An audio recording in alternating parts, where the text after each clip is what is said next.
Hello বন্ধুরা, আমি তন্দ্রানী। আপনাদের সকলকে আমার চ্যানেলে স্বাগতম। আজ 29শে জুন শনিবার। সকাল সকাল ঘরের সব কাজ সেরে দুপুরের খাবার খেয়ে তাড়াতাড়ি করে চলে আসি ইকা ম্যাক্সিতে, কারণ বিকেল 4:30 থেকে ফাইনাল ম্যাচ আছে।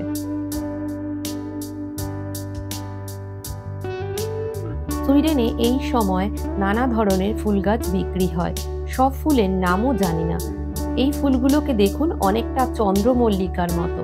আমাকে একজন অনুরোধ করেছেন সব জিনিসের দাম বলতে, তাই আজ আমি জিনিসপত্রের দাম তুলে ধরার চেষ্টা করব।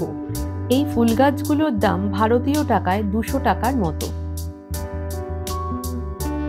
দেখুন কত ধরনের গোলাপ ফুলের বুকে। এখানে আমন্ত্রণ বাড়িতে ফুল উপহার করার খুব চল আছে। এছাড়াও ফুল দিয়ে ঘর সাজিয়ে রাখেন অনেকেই। ফুলের তোড়াগুলো বিভিন্ন দামের আছে, কোনোটা 280 টাকা, আবার কোনোটা 400 টাকার মতো।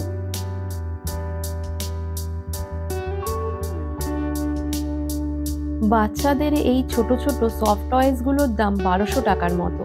এখানে বাচ্চা মেয়েদের সুন্দর সুন্দর গরমের জামা রয়েছে।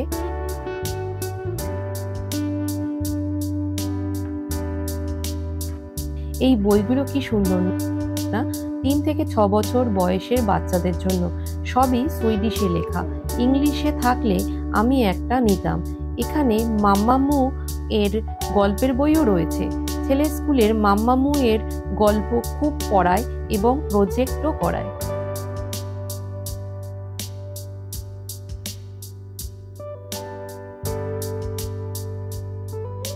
গরমকালে পরার নানা ধরনের ড্রেস বিক্রি হচ্ছে এখানে। এগুলো বিভিন্ন দামের আছে। টপগুলোর দাম 1600 টাকার মতো, আর ফ্রকগুলোর দাম 2400 টাকার মতো। নানা রঙের ক্যাপসিকাম বিক্রি হচ্ছে এখানে। ক্যাপসিকামও বিভিন্ন দামের রয়েছে। প্রতি কেজি লাল ক্যাপসিকামের দাম 450 টাকার মতো, আবার প্রতি কেজি সবুজ ক্যাপসিকামগুলোর দাম 400 টাকার মতো। এগুলো বেবি টমেটো। স্যালাড ও পিৎজাতে খুব ব্যবহার করা হয়। টেস্টটাও খুব ভালো। এর দাম প্রতি কেজি 950 টাকার মতো। এমনকি নর্মাল টমেটো এখানে নানা দামের রয়েছে। প্রতি কেজি 200 টাকা থেকে 300 টাকা পর্যন্ত দামেরও আছে এখানে। আমি 1 কেজি বিট, 1 কেজি পেঁয়াজ, টমেটো ও ধনেপাতা নিয়েছি। এখানে ধনেপাতা ফ্রেশ পাওয়া যায়। এখানে এক আটি ধনেপাতার দাম 220 টাকার মতো। পেঁয়াজের দাম 120 টাকা ও বিটের দাম 160 টাকা। ছেলে তরমুজ খেতে খুব ভালোবাসে, তাই একটা তরমুজ। এখানে ফ্রোজেন আম, নানা ধরনের বেরি পাওয়া যায় সারা বছর। যেমন এখানে বিভিন্ন ধরনের এবং বিভিন্ন ফ্লেভারের ও বিভিন্ন শেপের ক্যান্ডি রয়েছে। এই ক্যান্ডিগুলো কেজি হিসাবে বিক্রি হয়। 1 কেজি ক্যান্ডির দাম 880 টাকার মতো।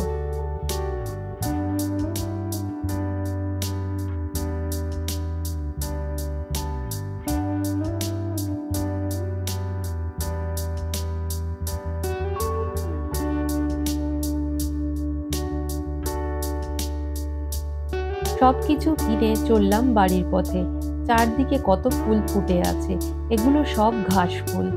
রাস্তাটা খুব খাড়া, তাই জিনিসপত্র নিয়ে আসতে একটু কষ্টই হয়। আজ মেঘলা করে আছে, মনে হচ্ছে বিকেলের দিকে বৃষ্টি নামবে।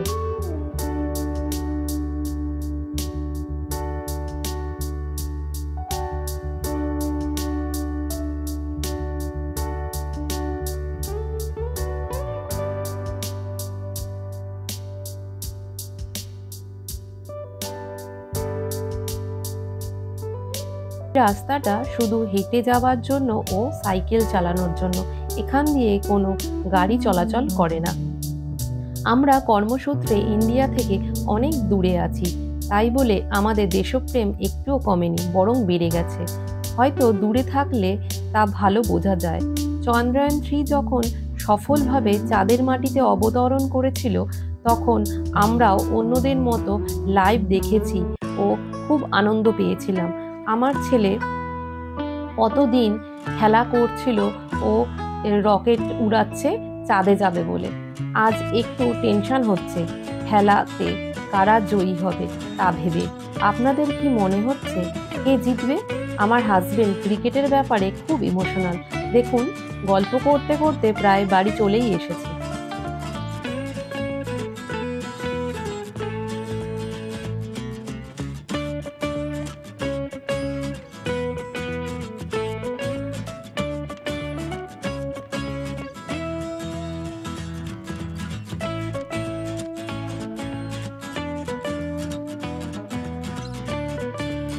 এসে ব্যাগ থেকে সব জিনিস নামিয়ে রাখতে থাকি, আর অন্যদিকে আরেকজন বাড়িতে এসেই খেলতে শুরু করে দিয়েছে।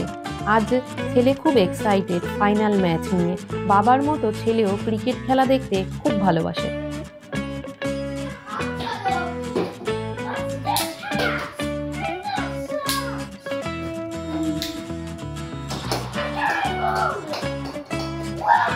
কে জিতবে? তুমি ইন্ডিয়াকে সাপোর্ট করো? আজকে কার কার ফাইনাল খেলা? সাউথ আফ্রিকা আর ইন্ডিয়া। তুমি পুরো খেলা দেখবে? তাই?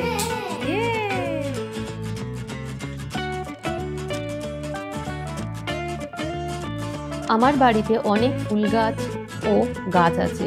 ফুল গাছ লাগানোর উদ্দেশ্য হলো ঠাকুরকে পুজো দেবার সময় ফুল দিতে পারবো, আর দেখতেও সুন্দর লাগে। সুইডেনে তেমন ফুল কিনতে পাওয়া যায় না, কিনতে হলে সেই ফুলের তোড়াই কিনতে হবে। থাকে মাত্র 8 থেকে 10টা ফুল।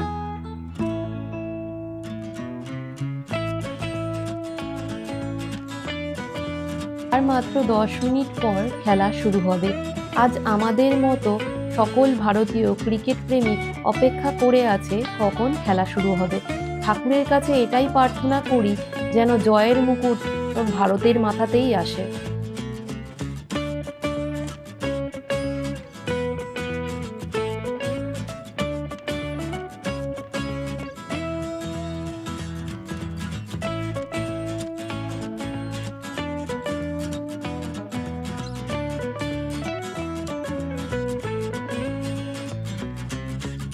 ভারতের ব্যাটিং দেখে দেখুন কেমন নৃত্য পরিবেশন করছে।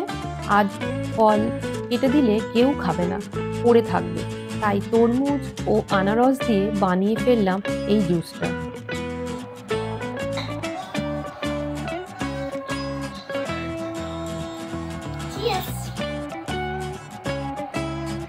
গায়ে যাতে না পড়ে, সাদা জামা নষ্ট হয়ে যাবে। আস্তে আস্তে খাও।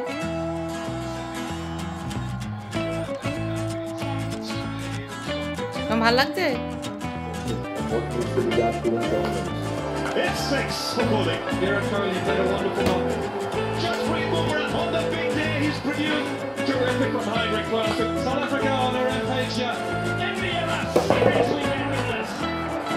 $143 কোটি মানুষ আজ আনন্দে উচ্ছ্বাসিত ভারতীয় ক্রিকেটের এই জয়ে। 7 রানে হারিয়ে দিল ভারত সাউথ আফ্রিকাকে। আজ বিরাট কোহলি দুর্দান্ত ব্যাটিং করেছেন, মাত্র 59 বলে 76 রান করলেন।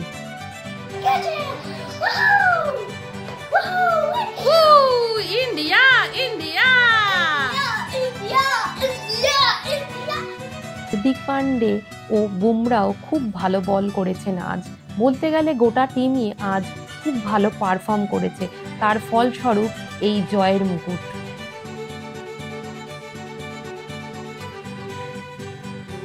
Times that you didn't quite cross the line as you would have wanted to. Sum up this for the nation and for the global society. Very hard to sum up what we've been through for the last 3 or 4 years. To be honest, we worked really hard as individuals and as a team. A lot has gone behind the scenes for us to be here today and winning this game. It's not what we did today, it's what we've been doing for the last 3-4 years. That's the result that has come for us today. We played a lot of high pressure game in the past as well, and we've been on the wrong side of it as well. So guys do understand, when the pressure is on, what needs to be done. And today was the perfect example of when the back is against the wall, what is required. We stuck together as a team, all of us, even though, at one point it was looking South Africa's way, but I thought, overall as a team. ইন্দ্রিক এমন batting করেন যে ইন্ডিয়ার হাত থেকে ম্যাচটা প্রায় ছিনিয়ে নেওয়ার পরিস্থিতি তৈরি করে দেন। হার্দিকের বলে মেলার এমন একটা শট মেরেছিলেন যা বাউন্ডারি লাইনে দাঁড়িয়ে থাকা সূর্যা কুমার যাদব দুর্ধর্ষ ক্যাচ ধরেন, যার ফলস্বরূপ হিসাবে বিশ্বকাপটা জিততে পারে ইন্ডিয়া। শেষ বলটা করা মাত্রই মাঠে শুয়ে পড়েন রোহিত শর্মা, সামনে মাটিতে শুয়ে মাটি চাপড়াতে থাকেন। কেঁদে ফেলেন বিরাট কোহলি ও হার্দিক পান্ডিয়াও।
ওদিকে যা, পিছিয়ে যা।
শেষে বিরাট কোহলি, রোহিত শর্মা ঘোষণা করলেন তারা আর টি-20 খেলবেন না, তাদের আর জার্সি পরে খেলতে দেখা যাবে না টি-20-তে। এটা শুনে একটু খারাপ লাগছে।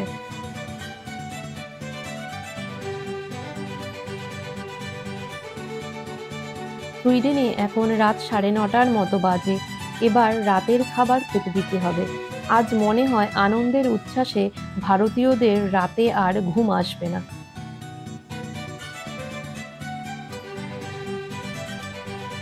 শান্ত স্বভাবের রাহুল দ্রাবিড়কে কখনো এমন চিৎকার করতে দেখা যায়নি আগে কখনো।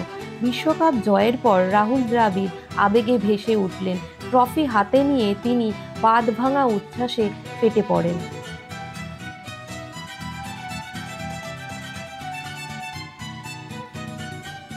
আজ ভিডিওটা এখানেই শেষ করছি।